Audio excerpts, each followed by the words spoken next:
Hi, I'm Luke. Take a look. This beauty around me is Vilnius University, a must-visit spot in the capital city of Lithuania. Why? Because the history of Vilnius falls into two parts. That is a history with and without the university. Guess what's in common between the Fool's Day, tax-free living, the Order of Jesuits, and Transylvania? Yep, Vilnius University.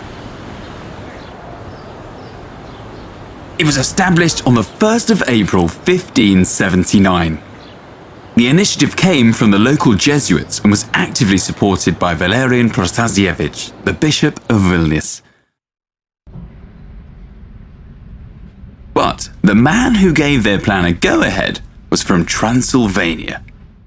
Stephen Báthory, the king of the Polish-Lithuanian Commonwealth.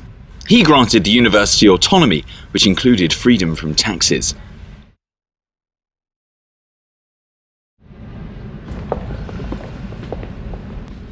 For the Grand Duchy of Lithuania, the privileges signed by Stephen Báthory were a massive step in starting to create European culture and science.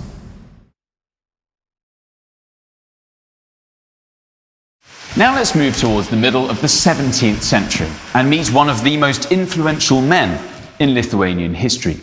Kazimierz Leon Sapieha, the Vice-Chancellor, helped to establish the Department of Law in 1641.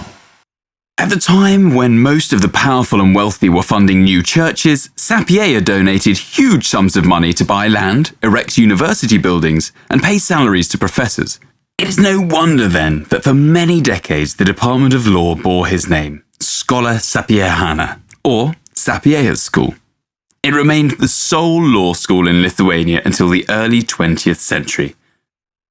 Sapieha also donated his huge collection of about 3,000 books to the university library, known as Biblioteca Sapiehana.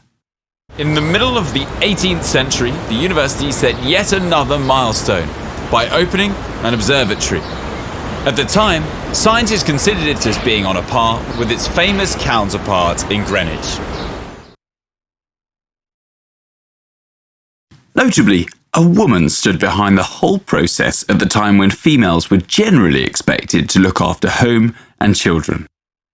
Elżbieta Ogińska-Pożanina was born into a noble family but was dubbed by historians as the Muse of Astronomy.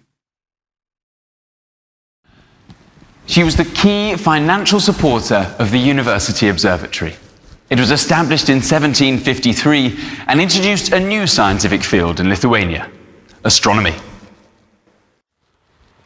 I don't know about you, but I certainly don't know anyone that would now sell a large part of their property to fund scientific research.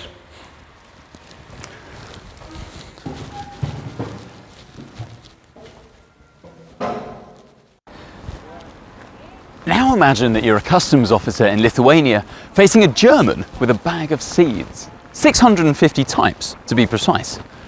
He introduces himself. Johann George Adam Forster, the new chair of natural history at Vilnius University. The year is 1784.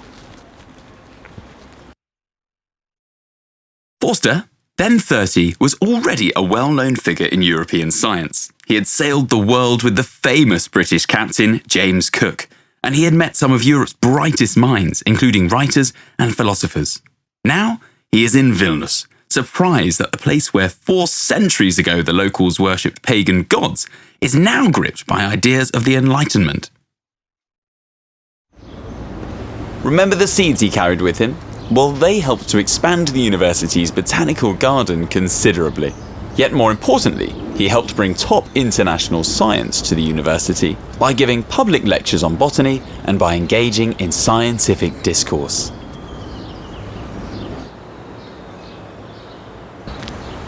Just look at this beauty again. Some things have only the past, some only the future.